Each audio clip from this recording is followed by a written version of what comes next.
mental state. Grows where you are, it exists where you are. An intentional journey to open up the pathways To connect us to something bigger. It helps everybody in the equation. has been the magic of the people, and it's passed from person to person. You have to follow through. You have to do the thing. Like happy, safe place. Is that your logic, or was that something you were told? Focus on your craft and your practice. Just ask me why. Why in general? Can you unteach yourself something that society has taught you? Simple experiences will always be different. Your body is your temple. You've probably been doing certain things your whole life. You need nothing else other than what you're in right now.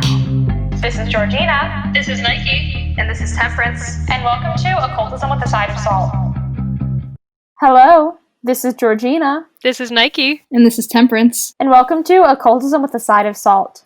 In this episode, we're going to be talking all about escapism and the occult, a topic that continues to come up and one that plagues a lot of practitioners. In our community, we get into the occult for a variety of reasons, but for many people, they see it as some way to escape reality or to find a more beautiful world that is better than their current state. And so in this episode, we're going to be talking all about escapism in the occult, from LARPing or live action role playing, a thing that has come up on a few episodes a little bit before, getting so deep into your practice that you lose grounding with reality and kind of disconnect from all of that, what escapism even is, how to combat escapism, and how to have a more grounded, materially anchored practice. So when it comes to escapism, it's not necessarily something that is exclusive to all ages. I think that honestly we see pretty much all age groups do it in the occult, which, normally I point more towards the younger, the more naive people, but escapism is something that is sort of a universal thing. So it's definitely not one where we can just sort of point at a group and a reasoning behind it that makes sense for the majority, because honestly the escapism comes for a lot of reasons, especially depending on age, and it's definitely not just doing it because you're inexperienced kind of thing. Although I would say some of the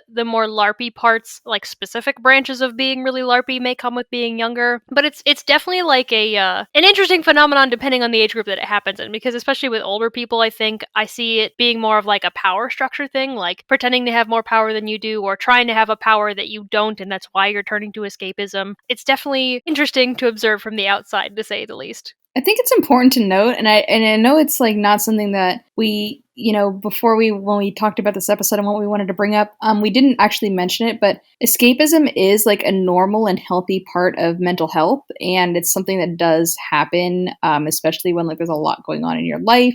It gives you a reprieve. However, in my opinion, this is one of the worst areas to try and escape into, because there's so much, it's so nuanced, and you're dealing with like real spirits and real magic. And so like, in my opinion, while escapism does have its place, it's probably not the best place to happen in the world of the occult. I think it's really easy when you're new and you still have that kind of very fantastical view of the occult. I think when we begin, we kind of step into it and it's like stepping into a new world, and we kind of take things to a more dramatic level. You see it with new practitioners a lot when they're like, like they think things are a lot more exciting than they are. It's a lot more flashy. They have this kind of influence from the media or from cinematic portrayals of occultism, and they really have this very fantasy tinted view of the esoteric. And so I think with new practitioners, it's really, really common. I mean, just call it out. Just call it out, Georgina. You're talking about TikTok.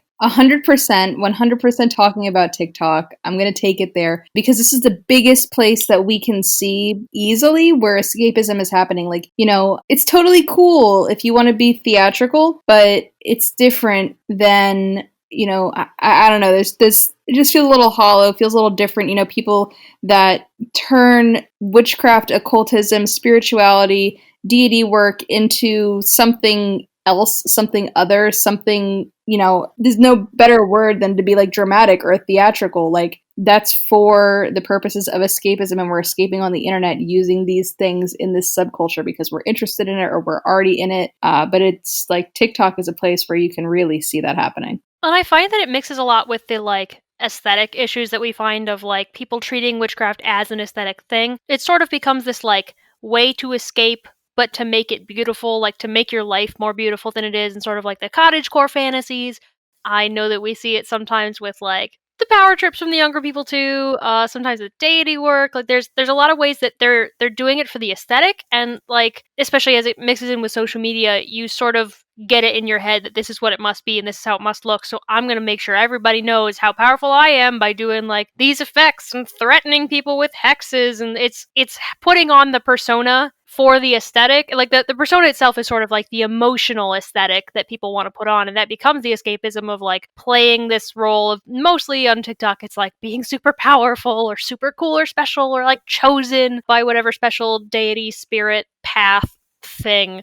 It's definitely like look at me, I'm really special. Like a look at me, look how special I am. You can see it because I'm here in your face on social media. So the aesthetic definitely becomes sort of like the gateway to the escapism, especially if you are, for the younger people, being that TikTok is like a younger crowd thing, it's often people who turn to witchcraft to escape a shitty life, either with like parents or friends or the social crowd, and they're still struggling to find their own identity. So it definitely is like, I'll go here because this is what I can control. And in reality, they're just doing it to the unhealthy degree. The harsh reality is a lot of people get into the occult when they're having a rough period in their life. A lot of people come to spirituality or seek out a strong paradigm shift when they're struggling, right? A lot of people, when they look into ideologies or they look into belief sets or seeking something outside of the status quo, right? Because if you don't want to change anything in your life, you're probably just going to follow the beliefs that you're already in. You're probably going to retain in that window of comfort. And so a lot of people, you see even outside of the occult, when people are seeking these big paradigm shifts and these big shifts in how they want to view the world, a lot of the time it happens when the person wants control over their life, or they're struggling in some way, or they want to completely change something. There's something wrong with their present situation and they want to completely shift their life. And I think that has a lot to do with it, because so many people do come into our community when they are in a place of struggle. For me, like when I entered the community, I was not doing as well as I am today. I think it's very, very common that people seek out this stuff when they're not in the best place. And because a lot of people enter this stuff when they're not in the best place in their life, which, by the way, if you're not in a great place, no shame there, it does lead for a tendency of people to use this stuff maladaptively, or use it to cope, or use it in a way that isn't exactly the spiritual practice that you should be treating it as. I agree. I think, for me personally, like whenever I have to tell my story and be like, oh yeah, I started this, like, when I really got heavy into it, like I really came to it through the lens of trauma and like things that I had experienced. And I think a number of people, when you ask them like, why did you choose this path? How did you come here? Like they lost their faith. If you take out all the fancy isms that you just threw out in this conversation, if we take out the isms, it's just like people lose faith in what they knew, what they thought was real, they saw wasn't, or wasn't working. And they searched for something else, something that felt right. And when we're kids, we're told, we watch, especially now, we listen to fairy tales, we watch TV, and magic is the answer to a lot of things. And so subconsciously, a lot of people are drawn into a path of, magic and making things whatever you want them to be. And then they find themselves here and they're like, okay, well, they only have the frame of reference of fiction until they start really getting into it. So where do you go if your fact base is based on fiction instead of reality? Because it's not like occultism is mainstream, although it has become more popular over the past years. It's not mainstream yet by any mean.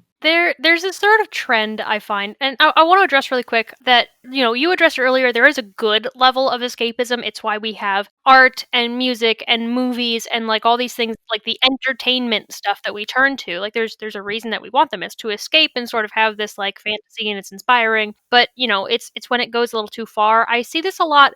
It's not as much now. It's sort of shifted to other things, especially with things like Lore Olympus and whatever. But for a while, it was like the Harry Potter stuff, where people thought that Harry Potter type things were literal, factual reality. Not in like Hogwarts exists kind of stuff, but like I still occasionally will get a comment about like, how do I make somebody levitate off the ground? Or I think you guys will remember this. How do I swap bodies with somebody? I become she and she becomes me.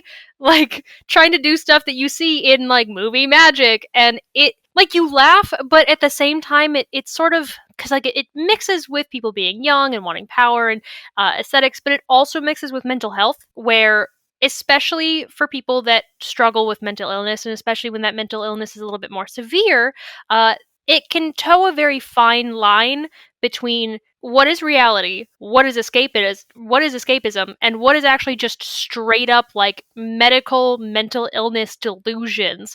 I have encountered people saying that they were seeing hands coming out of their walls, and I had to ask, is there a history of mental illness? And they said, yes, schizophrenia. And I had to be like, are you sure it's not your mental illness? Like, there's escapism for various purposes, and you can get out of that, but man, you have to be really careful if you're mentally ill, not to let your escapism fuel your mental illness and make it worse. That's why it can be really dangerous for a lot of people with mental illnesses to really try to get deep into the things that sort of detach you from feeling grounded in reality, because too much of escapism can definitely make certain mental illnesses worse, not better.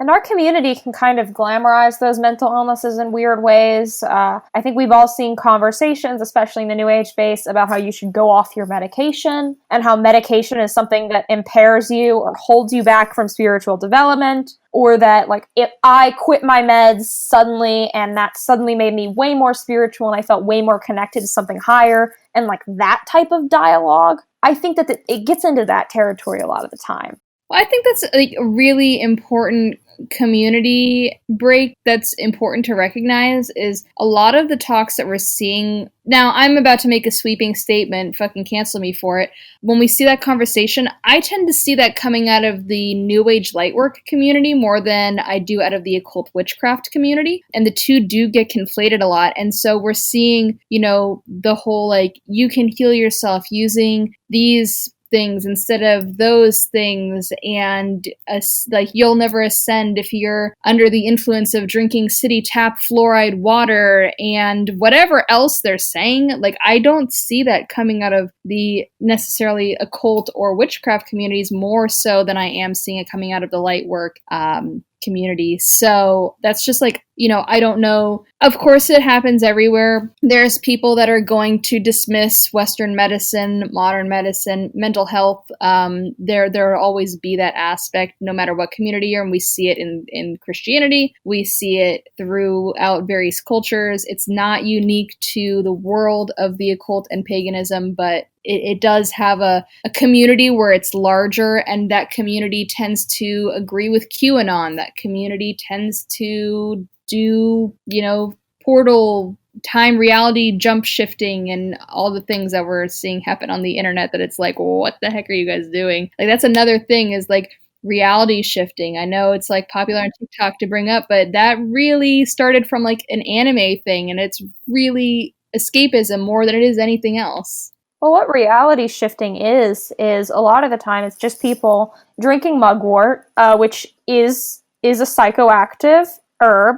It's not the same as taking psychedelics, but it is psychoactive. So it does worry me that it's been posted all over social media without giving that warning, and that it can cause miscarriage if you are pregnant. But a lot of it is people, because I watched some of these videos out of curiosity, and basically what people do is they just watch a TV show for hours, drink mugwort, which will induce dreaming because of its psychoactive properties, and then when they dream, they consider that reality shifting. But what that really is just lucid dreaming or really intense dreams. Well, the other way is that they describe it as basically manifestation, where like literally, if I sat these two things side by side and it was like one list was how to manifest and one list was how to reality shift, they would basically be the same thing. It's usually like you write down your desired reality and you picture your life in that way. Like, isn't that just manifesting? But they're trying to manifest like their anime boyfriend or a world where they can grow wings and fly. And so it becomes either one, you're mixing up this concept of like a thing from an anime or a TV show, or two, you're just like, it's really frustrating. Like, I don't think people understand, because often it's like push to teenagers with severe mental illness. Those are the ones that I see getting the most attached to it. You're either just trying to manifest or you're trying to do something that isn't physically possible, and that's the escapist route where it becomes really dangerous. And about the like medication stuff, there is only one area where I really see like the new age and the like witchcraft folk stuff really cross over, and where people sort of get sucked into that new age escapism, that like that specific brand of it, and it's the point about it not being quote unquote natural, where they want to connect with the earth and their path is a green witch and they want to, get back to nature and they're connecting with the energies around them. And then they hear somebody say medication's not natural and they hear like a really, I use the word glamorized, but like they're really emphasizing how the process of making medications is technological without realizing that a lot of these medications have roots from natural things. Like digitalis is a heart medication. They just like it's extracting it to be more pure, so there's not other things in there, but they really medicalize it and make you feel like medication is unnatural. And that's sort of where the witchcraft stuff gets sucked into that new age pipeline, because they're trying to escape from the modern world, because usually the modern world has kicked them in the ass, and they don't like being in a big crowded city, and capitalism really brings you down like it does with most of us, and so they're trying to sort of get back to a simpler time, get back to a simpler way. And so they just get sucked right into that escapist thought reality of like, I could be living my cottagecore dreams, so yes, I'll go off my medication. And they just do all these wild things, but the reality is you're not going to escape it any better. You're just going to be living out in the woods and sad. I mean, I'm going to give hot take number 3. I should just keep a hot take meter for all future podcasts, because everything that comes out of my mouth on this show is a hot take usually. Hot take number 3 is that escapism doesn't necessarily have to be positive, and you don't have to enjoy it. So as we stay on the conversation of TikTok escapism trends, because that's where I directed us, is that we see Moldavite coming out, and people are like, Moldavite's ruining my life. And, Moldavite's not ruining anyone's life. It's a crystal and you can use it or you cannot use it, but just because you own this crystal doesn't, you're conflating your real life problems and you're creating a scapegoat for it, and your scapegoat is a crystal, a tektite, and it, that's fine if that's what you want to say and you want to believe, but that doesn't mean it's the reality of the situation. Yeah, I actually got a Moldavite necklace over a year ago, way before it was social media trendy. I had no idea Moldavite had any occult properties. I don't work with crystals. I got it because it was pretty. And so I've been wearing this necklace for like a year. And has it caused me any trauma? Yes. No, it has not. It made you meet Temperance Alden. Now you're traumatized. Your life is ruined. Okay, yeah, then maybe it did. But I think it's so much easier when we're faced with problems in our lives. We're faced with coping with trauma. Because a lot of this, like, negative escapism has to do with trauma resurfacing. To just blame it on a rock. Like, that's so much easier than facing the nuanced reality. Like, it's so much easier to go, I bought this rock, and this rock is ruining my life, rather than being like, I'm missing my shifts because I'm drunk, or I'm suffering with trauma because I'm remembering my abusive ex. Like, it's way easier to look at that rock in your closet and be like, yeah, that's where the trauma's coming from. It's the rock. But is it a rock or is it glass? I would like to have that discussion. Either way, it's From what I remember, it's neither. It's like the science of it is like a separate thing. There's other things that it's like the same as. It doesn't matter because it's not doing that stuff. God, do you guys remember? One of us sent the others a TikTok, and I can't remember who the hell found it anymore, of like specifically with this Moldavite escaping, as in like giving excuses for your fucking hard life shit. We sent each other a video of this TikTok of a girl who was like laying on her bed, sobbing into the camera. I sent that. Yeah, you found this fucking TikTok. She's sobbing into the camera about how Moldavite ruined my life. All of your trauma will come back. You'll get PTSD because it'll make it so bad. Your whole life will be over. If you're not ready to face PTSD, then you're not ready for this stone. It was like, it's both really sad and really funny at the same time, because like, us knowing GEORGINA and her being like, yeah, I've had this fucking stone for a year, guys.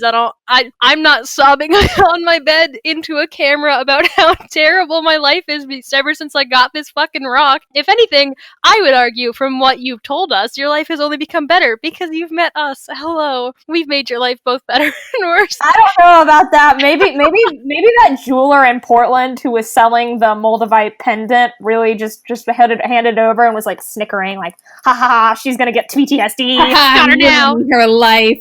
Like, literally, okay, but here's the thing, like, I think e-girls are for sure ruining some occultist's life with this, because I work in like a metaphysical witch store on the weekends, and we get Tons. Literally, anytime I see someone who appears to be under the age of like 25, if they've got the TikTok hair bleach, you know which one I mean? Like they've got like the front pieces bleached specifically with like pink or purple through their hair. They always make a beeline for the Moldavite case. I don't know why. I don't have to assume. I know where they're going. They're going to the Moldavite case, and they will ask to see the Moldavite. They'll touch the Moldavite. They'll be like, "Is this really going to ruin my life?" And I'll be like, "No." That's what I don't understand, is if they're making a beeline for it and all the rumors they've heard is it's gonna ruin your life and you're gonna want to kill yourself. Why do you want to go to it? What?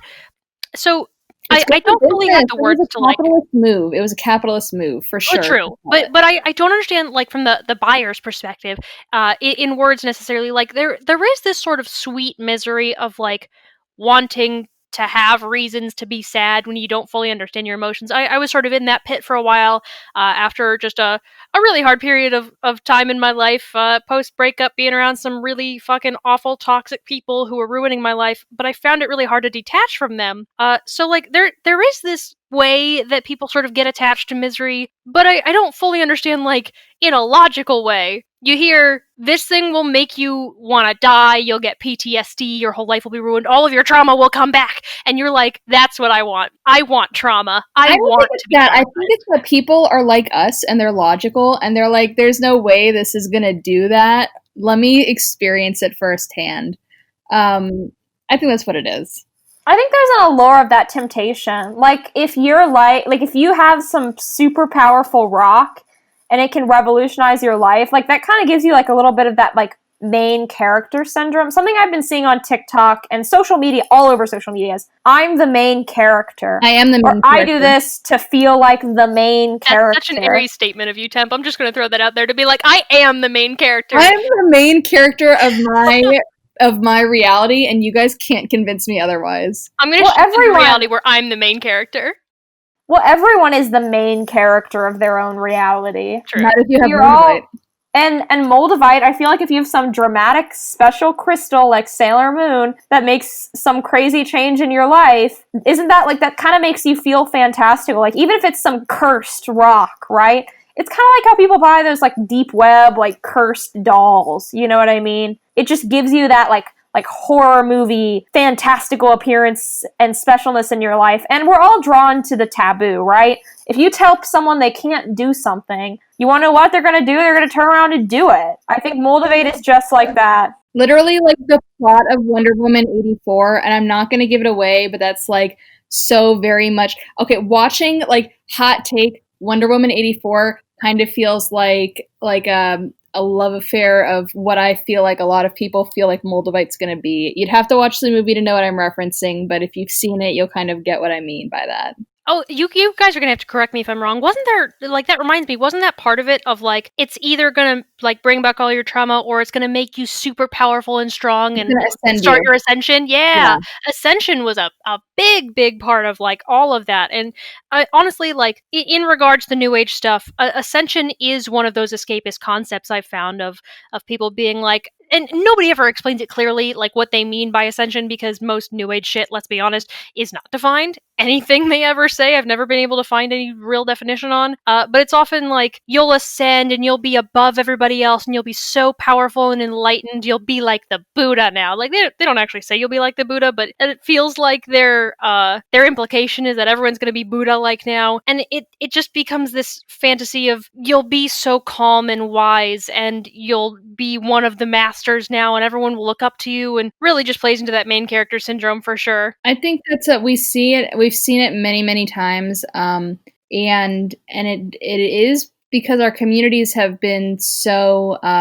For years, metaphysical books were all shoved together. So metaphysical included New Age and New Age thought and the occult and witchcraft and everything in between, alternative religion. They were all put together on the same shelves, at least in America. So the communities have been like hand in hand. Well, something that's really popular in the New Age community is taking, I don't want to use the term, but I'm going to because it'll describe it, Eastern spirituality, but completely diluting it and changing it to meet some kind of agenda within that world. So, they take certain aspects that really fit for them. They repackage it through the framework of eclecticism, and then they send it on its way. And that's where we see ascension, in my point of view. I mean, ascension has been around through many cultures, and many people have used ascension. But the way it's being repackaged to us today, a lot of people are doing it from really more of a Buddhist perspective than anything else, is what I've seen in our community. They don't talk about it from many other perspectives. So it's like, yeah, well, it seems like a lot of people see it, like they give like fancy numbers to it. They talk about the amount of planes, and their idea of ascension is getting as far away from the grounded reality as possible. And to climb that high, you still need to ground yourself and make sure you're connected to the world. And I've seen it a few times where people get really into ascending or getting high or talking to the ascended masters or any other terminology like that, and getting up to like the 15th dimension or whatever they say. And they lose track of reality, and they completely disconnect from everything around them. And it can become really catastrophic to someone if they completely get so lost into spirituality that they just lose connection to the real world. And that can really, really mess up someone's life. I've seen people even this year, follow this and be like, I quit my job to do this full time. And it's like, what are you doing full time? Like, you're not making money off this. I don't know. I think the hermitness is very glamorized, especially in like Western esotericism, things like Abramelin, which, by the way, Abramelin is a great ritual. Mad respect to anyone who can do it. But it preaches this idea that you need to quit your job and leave all the people you're close to and be fully alone and do ritual all day. And that is not feasible for most people. And if you make snap decisions to do things like that, that can really uproot your life and cause serious damage long-term, financially, to your relationships, to your career. If you ever are trying to do some ritual that requires you to retreat from society, be very, very pragmatic about that. Well, and part of it is it's almost this desire to like become something that is no longer human, because as a species, human beings are social creatures. We die without touch and love. There was a barbaric experiment a couple hundred years ago, I believe. I'd have to look it up again. It's very, very famous, where this king, I think, was trying to find what the like root language of humans was. Was it Greek? Was it Arabic? Was it Latin? What's the root language? If you don't speak a language to a baby, like, what is it? And in the experiment, they didn't give them any touch. They gave them like things to survive, food and shelter, but they were not touched. They were not loved. They essentially were not cared for. They simply were kept alive, and all of the babies died because they didn't experience love. We need it for survival. And so if you're going on that hermit path, you really have to understand that maybe you're like, well, I hate people anyway, and I'll go off and be alone. This society is so dumb, and all these sheeple, like whatever your logic is, if you're going off to be in the woods, you really gotta be sure that you're willing to be completely alone and isolated, because even the most crabby, people-hating person out there, like, everybody needs somebody, even if it's just someone to complain to. Like, we're social. So things like the Abramelin, thinking you want to go off on that hermit path and that form of escapism, it's probably not the healthiest. Look, you should probably go to therapy, honestly. For a lot of this, maybe therapy is the right option before jumping into some of this. Don't turn into the Unabomber. Oh god, yeah. Well, if you're going to do something like the Abramelin, or something that actually requires you to retreat fully from society, genuinely, I think seeing a therapist first is actually a really good idea. Because you need to make sure you're really mentally ready for that. Because I think the hardest thing about things like the Abramelin is not the technical stuff, it's the actually executing it and the discipline that it takes to do the Abramelin and live off of rice alone in the woods in your own house with a window facing the east for however many months you want to do it for. I think the hardest part of that is not the ritual mechanics, the meditation. The hardest part is the keeping doing it. And I think if you're going to do something like that, because that is extremely mentally stressing on you, any sort of isolation is mentally taxing on a human being. I think seeing a therapist first to like give you like a clear would actually be a really, really good idea. Or at least having someone to check in with, even if it kind of cheats the ritual, like messaging someone every month, once a month might be a good idea, just so you don't completely lose it. There's a book, I'm just gonna like plug it. There's a book called The Little Work that was released by Llewellyn earlier this year, I believe. Was written by a therapist. It's a witchcraft book, very good. Talks about mental health and stuff, and it's definitely a good book to read if you are inclined to do so. And one of the places I see like a different form of escapism is like the thought of the entire world changing. And by this I mean the Age of Aquarius, where people keep trying to say that the Age of Aquarius is coming, or this new age, or that new age, or like this portal's gonna open us up into this new era of whatever. And it's people trying to like essentially have the entire world escape into their fantasy. They think that everybody's just gonna suddenly like shift into this new reality, and it. The really funny part is like knowing the astrology. Number one, for anybody out there who's curious, the Age of Aquarius is not coming to the year 2500. Like we've got another 500 years to go. So don't worry, we're not going to be there. This is math. And number two, everybody's like, oh, the Age of Aquarius will be so spiritual. Everyone will be so enlightened. But if you know anything about astrology and you just think about it for like 10 seconds, they think it's going to be the spiritually enlightening time. But Aquarius is a fixed air sign, so rigid and intelligent. It's intellect, not like emotion and spirituality. If anything, we're in the age they want to be in now. We're in the age of Pisces, which is much more like deep, spiritual, emotional, connected, that kind of stuff that they're looking for. So they're looking for a thing that like in one way doesn't exist, but in another way is already here, and they're sort of like sort of in the way that like historically Christianity did for a long time, of like, don't focus on this life, you'll be dead soon and then you'll be in heaven, focus on that. They're sort of focusing on like the life that comes after your life, and so you don't focus on where you are right now. You escape to this thought of like where the world will be, where we're going, we're entering it right now, even though we're not. Definitely like the Age of Aquarius and portals, and like where the new era we're transforming into is something that I think a lot of people escape into mentally, of like trying to have hope for the world, but ignoring any actual action. It becomes like performative hope versus trying to like get involved and make changes to make the world better now. It's like a daydream almost, right? Like, I see it a lot when Thelemites talk about the Aeon of Horus, which is when Crowley said that Crowley divided time up into what he called Aeonic succession, which was the Aeon of the dominant religions. So there was the Aeon of paganism, the Aeon of monotheistic religions, and then he believed the Aeon of Horus would come, and we would enter a society in a period of time where personal spirituality and all that would be kind of the forefront, and Thelema would have a lot of power. This was his belief. I don't really think Thelema is going to become a dominant religion. I don't think it's going to overtake Christianity. I think Crowley was a little off on that. I love you, Crowley, but Thelema is not going to replace Christianity. But I think some of the other things you described in the Aeon of Horus do sort of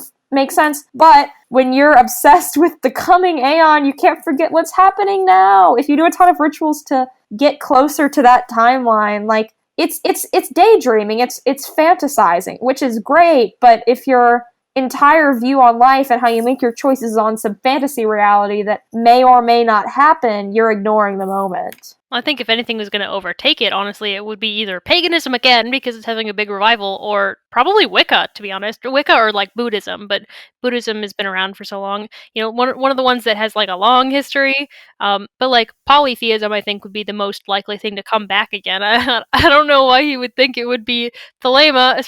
God, how many Thelemites is it recorded? So the numbers on how many Thelemites are around, Mann and Hindenburg White estimated 4,000. The OTO claims they have 14,000 inactive and active members internationally. So inactive, that's not really a helpful number. So not a lot. Crowley was very much convinced that Thelema could replace Christianity with time, and this was his goal, and he was pretty direct about that. But yeah, it's not going to happen. If it ever does, I mean, I'm down. I'm very much on board. But I think like, not for replacing Christianity, but on the other front of, a time where personal spirituality will be the most important, hasn't that been what 2020 is? I mean, we've seen that in every aspect of nearly everyone as they've been locked down in quarantine. Everyone has had to have a real hermit moment, look inside and be like, is what I'm doing useful? Does it work for me? Do I actually believe this? Do I have faith in what I'm doing? And we've seen such an interest in paganism just in the past year. I mean, usually it's been on an uptrend for a number of years, but this year really exploded due to people being stuck indoors, reading the literature, losing faith in their current systems. So, you know, I feel like we're kind of like there in that aspect. Well, that's a good point. About like the wanting to be a hermit thing. If 2020 has been really hard on you because you can't go anywhere or do anything, you're not meant to be a hermit. If you're like missing your friends, you're sad about restaurants closing, congratulations, you're not meant for that hermit life because you're already struggling with this. Now imagine being out in the woods where the nearest person is 50 miles walking from you. I disagree. Here's why I disagree. I used to live in Montana where we couldn't even see our neighbors, and I loved it. But what I have missed during the pandemic is I used to go downtown and be depressed at bars, like with my friends. Like we would just like listen to depressing music and drink and like have like I don't know how to explain it, but just like being sad in public places, like that is something I miss. I would never. I've been that person of just like, I'm going to be sad in public now. I do not miss that part of my life. Never, ever. No, thank you, ma'am. I like, I did it. So obviously I'm a person who would do it, but I don't know why anybody enjoys that. You're just miserable. No, gets not when see it's like that. Not when it's like that. Like, not when there's just like, you know, like, just when you have like the morbs, like just like a slight case of the morbs, and you're like, I know how I'm going to fix this. I'm going to go be around people who feel alive. And so like you're just in public, like listening to live music and people are around you. And like you have that moment where you're like, wow, all of these people are people with their own things going on in their lives. And you have that moment where you're like in the crowd, like acknowledging the crowd. I don't know. I just like miss being part of like something bigger. Yes. See, the way you were describing it originally, though, made it sound like you went out into public to be like, I'm sad, and now everyone can see me. Look at all these stupid people. Like, I know people that will go out to the bars and be like, I can't believe all these people are happy. These fucking idiots coming out to the club every weekend trying to get laid, but no one ever wants to fuck me. And then they still go out every weekend to the fucking bar to not get laid and just be a miserable fuck about it. Like, I don't understand those people who go out and do that, because I'm like, if I'm gonna be upset about people not fucking me, I'm just gonna stay home, thanks. No, I like to just like go have a slight case of the morbs in public. Like I just want to be like a little sad in public with my friends and like just experience the world as it is. Okay. But you know what I also miss is going to coffee shops, buying expensive coffees, and then sitting there pretending to write on my computer, but really not doing it. Like, I miss that so much. Yes! Oh god, what is it? The image of being productive, but not actually being productive. It's why a lot of people, I like doing, before school, this was my own form of escapism, of like, the back to school shopping, where you can buy all the like supplies and you can fantasize about how productive you're going to be. You're escaping into the fantasy of the world where you'll actually get good grades this semester. You'll actually study this time instead of panic studying the night before. You'll actually start your projects the day they're assigned. Like that escapist fantasy of, yes, this year I will be that grade A student, and then it never happens. Yeah.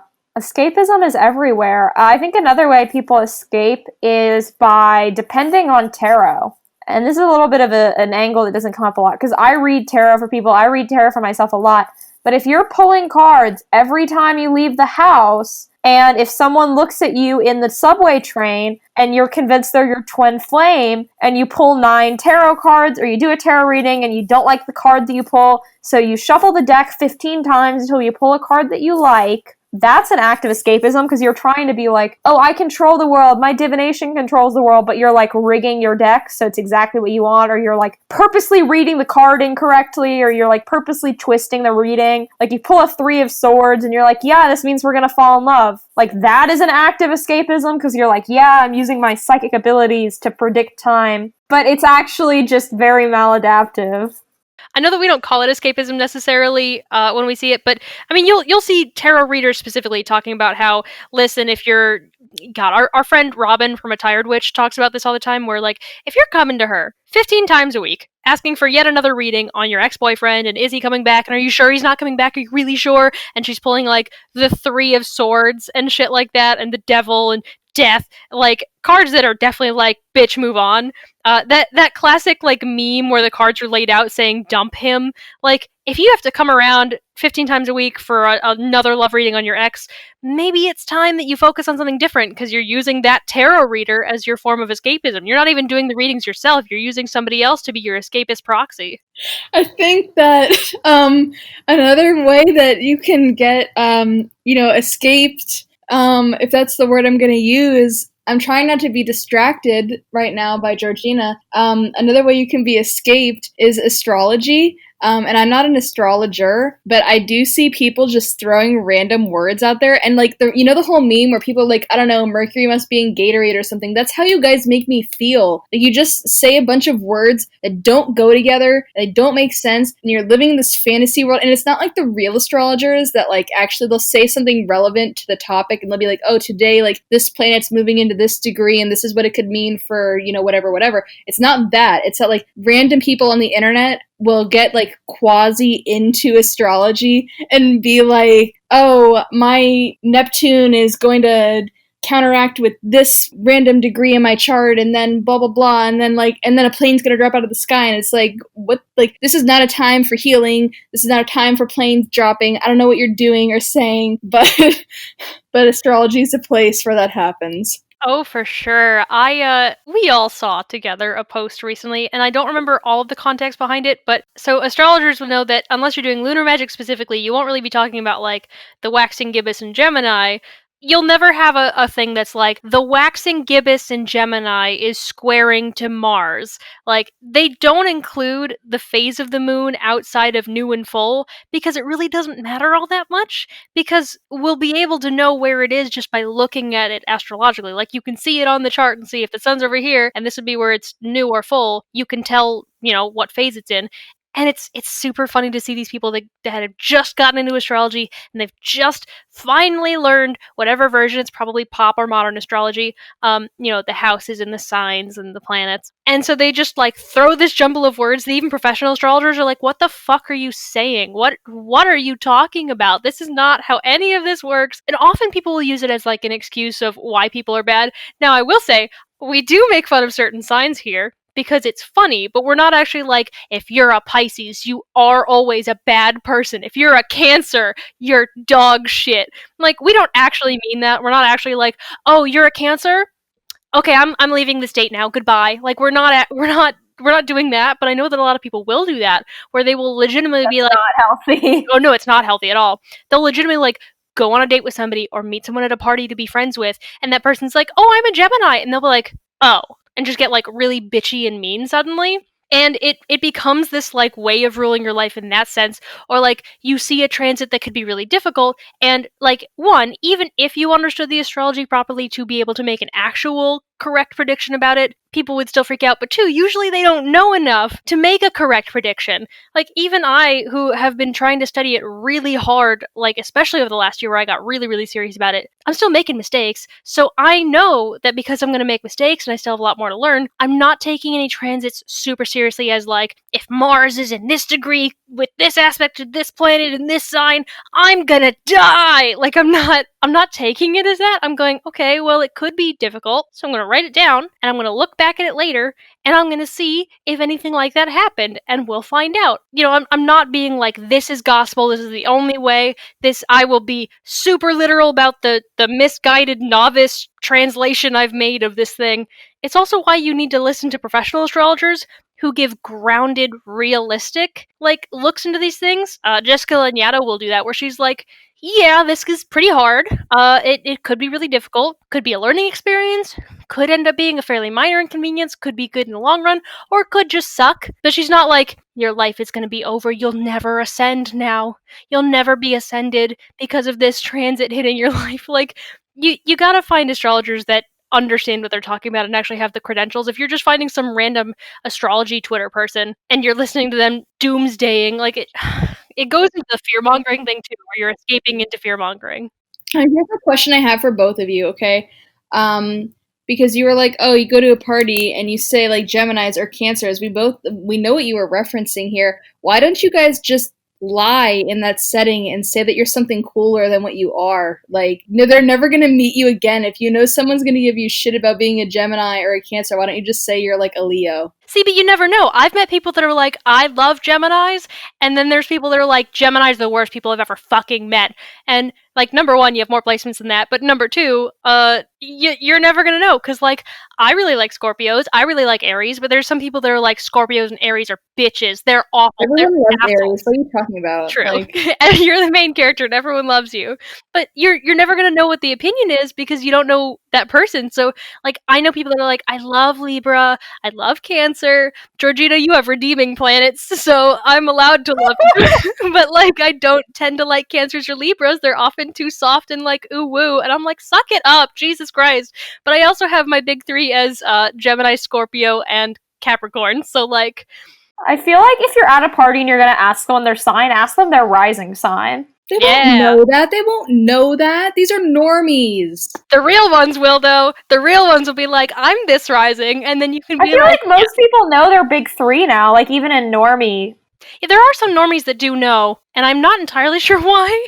It's become Co-star. like a normie meme of, like, if she's asking you what time you were born, and so that sort of implies that a lot of these people have looked into it and have figured out what their sun, moon, and rising are, even if they never do anything with it. They just know it now. That is true, to be honest. Is that I was orienting a new employee for my job, and I was like, I was telling them like what I do, what they're going to be doing, how we were going to interact, and then I was just like, when were you born? What's your sign? And they told me all three. I was like, wow, woke. Sexy. Yeah, she's cool though. Like, she's really cool. She's our age, so I guess that's kind of why she knew. But Yeah, I wonder if she's secretly a witch. We'll see. no, she wears a crucifix to work every day. So Damn it. I know, another one bites the dust. My final thoughts are that if you're struggling with escapism, make sure you're grounding regularly. Make sure you're doing grounding meditations. If it's something that's really coming up a lot, I would recommend looking into therapy or counseling for maladaptive daydreaming or escapism, because there are people who you can see for that. There's a lot of resources for getting over maladaptive daydreaming online that you can look into that can really, really help. And I would just recommend looking for help if it's really bad. If it's more mild, I would try maybe journaling to try to keep yourself grounded, keeping logs of, hey, is this a genuine mystical experience, or am I kind of exaggerating it to feel cool, and just kind of checking in with yourself regularly. In the end, your spiritual practice should not be to just escape. It should be to develop you as a person, and sometimes that's not fun. And my advice is that you definitely need to look at your motivations of why you're doing things, which I say with a lot of things, but especially with this. Specifically, I would say if you end up noticing that you're doing a lot of stuff on social media, Instagram, TikTok especially, and if it feels a little bit like you have to try harder than feels natural, perhaps look at if you're sort of using that as an escapist thing, especially if you're really focused on the aesthetics and you're trying to like outdo other people.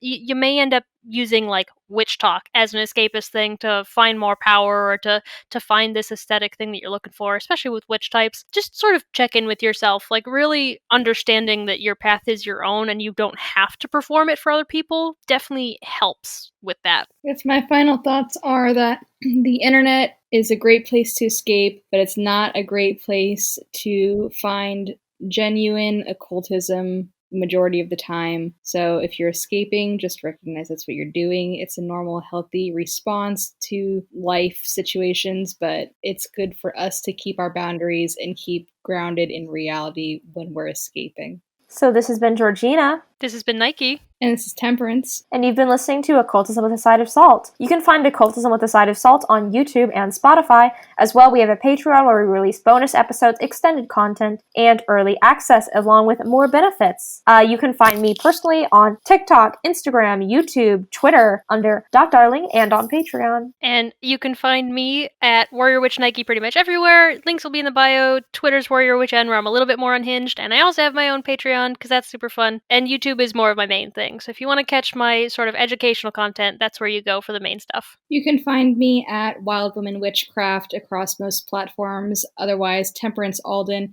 You can also find my book Year of the Witch on Amazon and anywhere books are sold.